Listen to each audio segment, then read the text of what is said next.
Cette semaine, le Super Bowl 60 sera présenté sur les ondes de RDS. La fête commence autour de 16h l'après-midi en direct. Le match autour de 18h30. Et notre collègue Éric Leblanc est en Californie depuis le début de la semaine pour, évidemment, tenter le tout de ce qui se passe et avoir un premier coup d'œil sur le duel entre les Patriots et les Seahawks. Mais Éric, dis-moi, là, pour ceux qui se joignent à la fête un peu tardivement, comme c'est le cas avec la plupart des Super Bowls, le duel qui nous attend ce dimanche, ça ressemble à quoi? Ben, c'est un duel fort intéressant parce qu'il y a du renouveau dans la confrontation cette année. Moi, personnellement, c'est mon 6e Super Bowl, puis j'avais souvent couvert les Chiefs, souvent couvert les 49ers, souvent couvert les Eagles. Donc, ça fait du bien de voir les Seahawks, les Patriots. Évidemment, les Patriots qui sont aussi une équipe complètement revampée. Là, c'est loin d'être l'ère de Tom Brady. On peut dire la même chose du côté des Seahawks. On a amené Sam Darnold. On a vraiment rebâti la défense qui, à l'époque, était vraiment une force très dominante dans la NFL. Fait que c'est un peu de voir comment ces deux équipes-là vont être capables d'émerger, laquelle va pouvoir s'imposer. Ils ont deux entraîneurs-chefs qui sont vraiment très intéressants, qui sont des meneurs d'hommes, je vais le dire, exceptionnels. Je ne suis pas gêné d'utiliser ce mot-là. C'est beau à voir leur leadership. Donc, ce sera vraiment de regarder laquelle des équipes va pouvoir dominer la confrontation parce que de chaque côté, on a des bonnes défenses. Par rapport aux attaques, il reste peut-être des choses là, à convaincre les partisans à la maison, mais en général, là, je dirais que les Seahawks ont quand même un penchant du côté offensif. On va pouvoir en parler un petit peu. Ils ont vraiment des armes très intéressantes. Écoute, tu l'as dit, là, le Super Bowl de cette année, c'est un vent de renouveau. Les deux équipes, avant le début de la campagne, on parle du côté des preneurs au livre, étaient favorisées à 50, 60, même 80 contre 1 de se rendre jusqu'au match ultime. Donc, pour l'amateur occasionnel, c'est tout nouveau. C'est un match retour, évidemment, d'un Super Bowl de l'époque de Tom Brady, mais tu l'as dit, c'est complètement différent cette saison. Et les Patriots, à la surprise de plusieurs, sont défavorisés par 4 points, même 4,5 points contre les Seahawks. Partout où vous regardez, on favorise énormément Seattle. Alors, je vais commencer comme ça. Éric, selon toi, comment les Patriots pourraient s'imposer et gagner le Super Bowl ce dimanche? Ça va prendre du jeu très méthodique, très prudent, avec de l'audace à quelques moments. Là. Il faut être audacieux, mais il faut le faire avec parcimonie. On l'a vu en finale d'association contre les Broncos, évidemment, là, la neige s'est invitée durant la partie, mais les Patriots ont choisi d'être prudents, de se fier sur leur défense.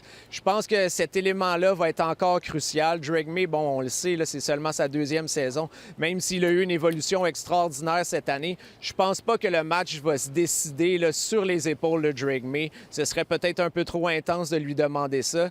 On sait aussi qu'il est embêté par une blessure à l'épaule droite. Il a réussi à faire tous les entraînements cette semaine. Ça, c'est déjà un très bon signe. Je pense pas que ce sera vraiment un enjeu, mais ça pourrait quand même le déranger quelque peu. Évidemment, ce sera la course qui va aider les Patriots. Là, leur attaque terrestre est dans le top 5 de la NFL.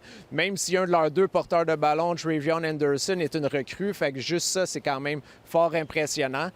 Et la défense, bien, la défense des Patriots, il faut le dire, ils ont fait une tonne d'acquisitions sur le marché des joueurs autonomes. Les Patriots ont dépensé plus de 360 millions pour aller chercher des bons joueurs, mais aussi des joueurs qui avaient des choses à prouver, qui voulaient s'amener sous Mike Vrabel et démontrer au reste de la NFL qu'ils peuvent vraiment l'emporter. Et bien déjà, on voit que le pari a été vraiment payant en se rendant au Super Bowl alors que personne ne les attendait là. D'ailleurs, tu l'as dit, là, les Patriots ont énormément dépensé, avaient une saison très ordinaire l'année dernière. On copiait un petit peu le style des Eagles qui ont gagné le Super Bowl la saison dernière après avoir dépensé énormément sur le marché des joueurs autonomes. Par contre, parlons-en de Drake May qui a échappé le titre de joueur par excellence de la saison régulière contre Matthew Stafford hier soir, là, au moment d'enregistrer les honneurs individuels. Et depuis le début des éliminatoires, on va dire ordinaire à défaut d'un autre mot. C'est pas le Drake May de la saison régulière. Et là, on dirait que les gens commencent à soulever le fait que peut-être que les Patriots avaient un calendrier trop facile, peut-être que l'inexpérience de Drake May commence à payer, peut-être que la ligne offensive est un peu trop fragile pour protéger un jeune corps extra mobile, donc qui va être un peu indiscipliné derrière ses blocs.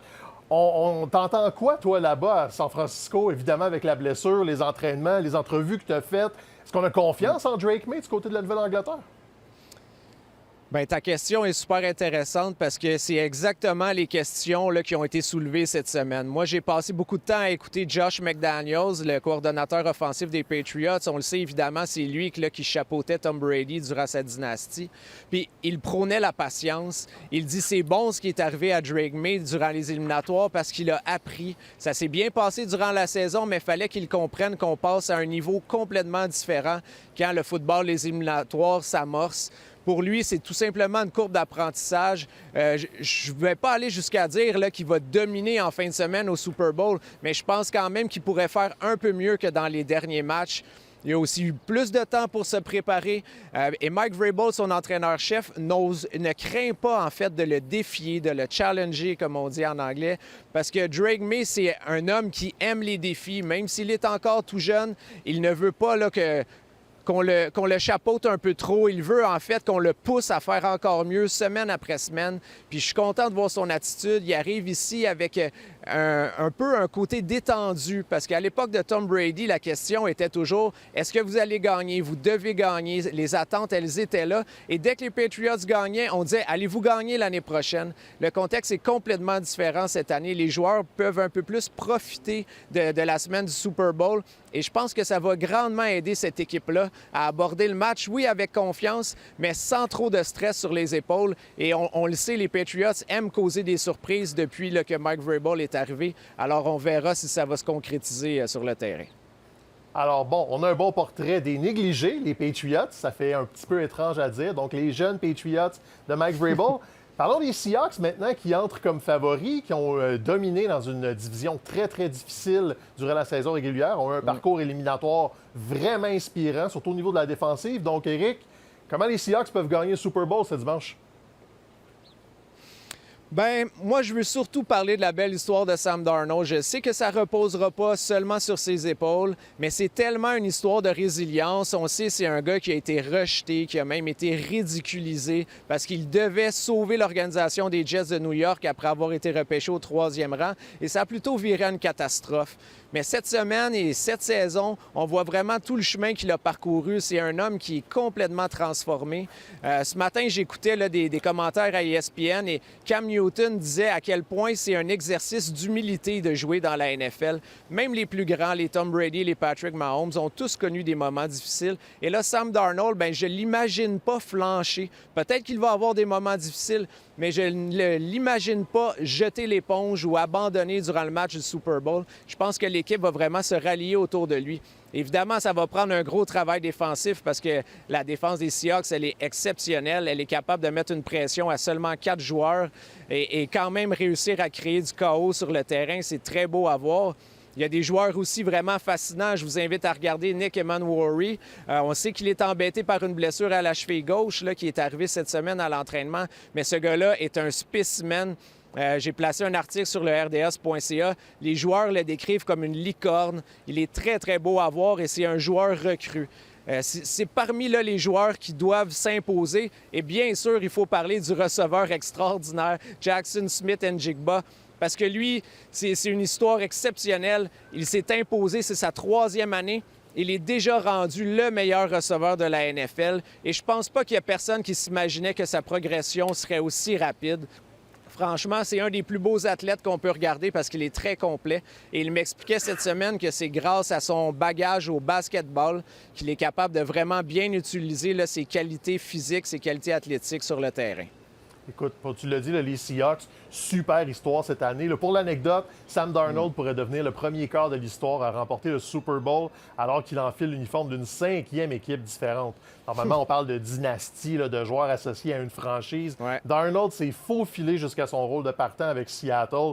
Vraiment une super histoire. Et aussi au niveau de l'équipe, cette saison, ont seulement 3 défaites et ils ont des points combinés de 9 points dans leur défaite. Donc ça veut dire qu'ils n'ont jamais perdu un match par plus que 4 points cette saison.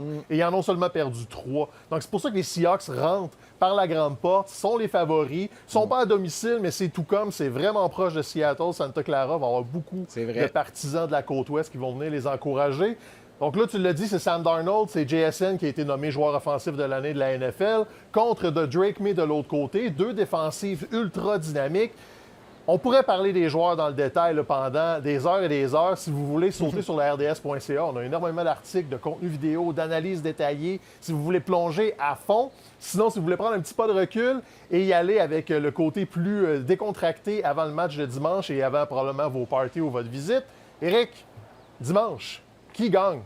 Simple comme ça.